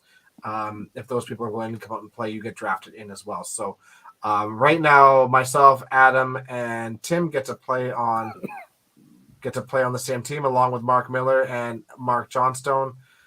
So those were reigning champions. That's right. I don't know what business Innovator is, but I'd be pretty disappointed to not get a cool J-Brain shirt at this point. So, well, that's not white. Yeah. They did not fit well last time. I think gave me a white medium shirt. So they give you a woman's medium shirt, Tim. I was there watching. Come on. Were you? Yeah, you were there. Yeah. I was visiting mom and dad. It happened to be Red Deer. So. I think that was the first time I met you, Ryan. Actually. No, we would have met at Nash. Did I remember? Regina. Yeah. Anyway, wait, what year was that? Was that 2019? It was, yeah. It would have been, yeah. I would have played you at Nationals before that, but. Oh yeah, earlier in that year. Yeah, you're right. That's true. Yeah, maybe it's the year before. So the other team has Tyler, Carey, and Brad. It's two brothers versus two brothers, and kind of neat that we have two sets of brothers in the tour finals too. They like each other though. There's a difference. Lonnie still hasn't confirmed just yet, but there's a bunch of people to get drafted in there yet. So we'll see how this plays out. It will be live streamed. Should be lots of fun. Really, really looking forward to that. It's just a really neat, different sort of event and a fun thing to do. And can't wait. Yeah, it should be a blast. Dude, and everybody knows the namesake is after Colonel Bobby Gallagher there. So, which I apparently made a drunken $100 bet on the Oilers Leafs series with. So Oilers Leafs. Oh, sorry, Oilers Flames. It's all the same bullshit. No, it's not. The Oilers are playing the second round. That's right. That's there is a difference. Well, if he picked Leafs, you're looking pretty good, Dexter. Yeah. Yeah. True enough. Well, is there anything else you want to discuss about the weekend? Got to run that draw. Oh yeah. Oh, right. Where's Orne? Where's Orne? How many it closed on me. Oh, everybody gets a win. Oh, I think it goes back.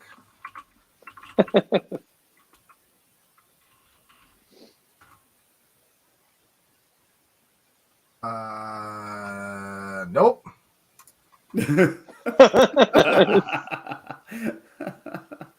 Well, just give Derek Orne a $50 certificate to All-Star Bowling, and we're good.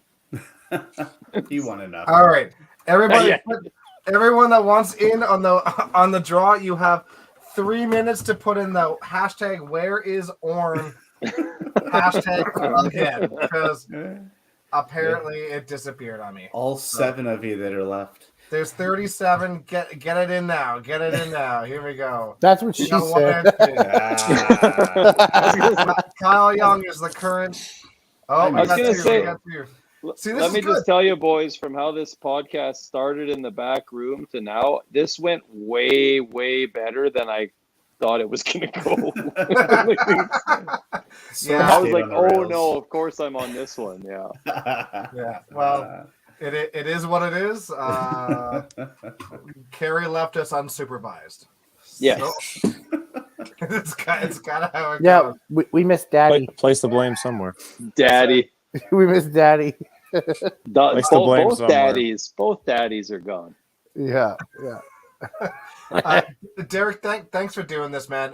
We're gonna have to get you back on again when you can get it on time, and then we can discuss like your life and how you got started and your other accolades and things like that. So I'm gonna say it's genetics.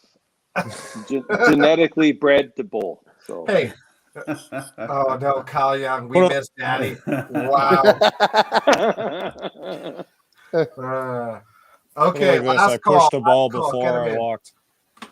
10 seconds. Yeah, fair.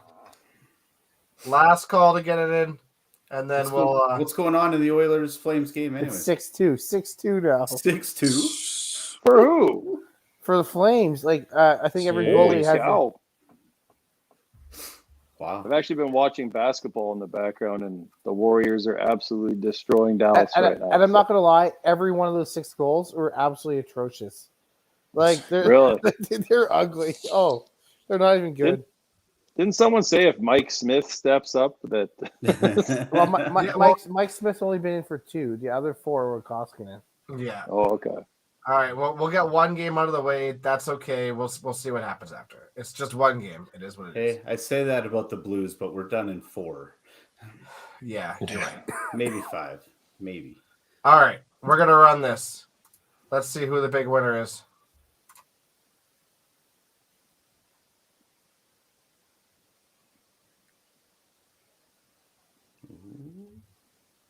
Hey, Nelson. Ty. Good for you, Ty. The sigh. Awesome.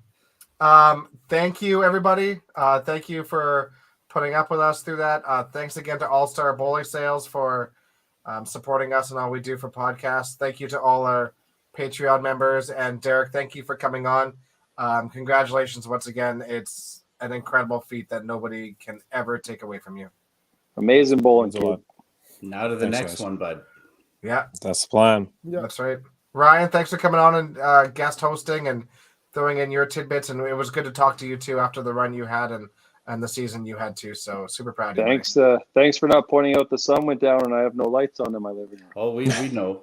You got gradually better and better looking throughout the podcast. I know, yeah. That's usually how it works. So I'm waiting for like the flashlight ghost story here now. Yeah. Blair Witch.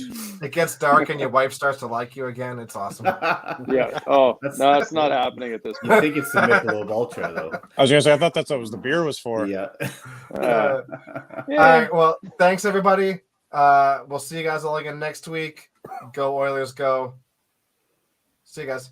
Cheers, guys. Take care, guys.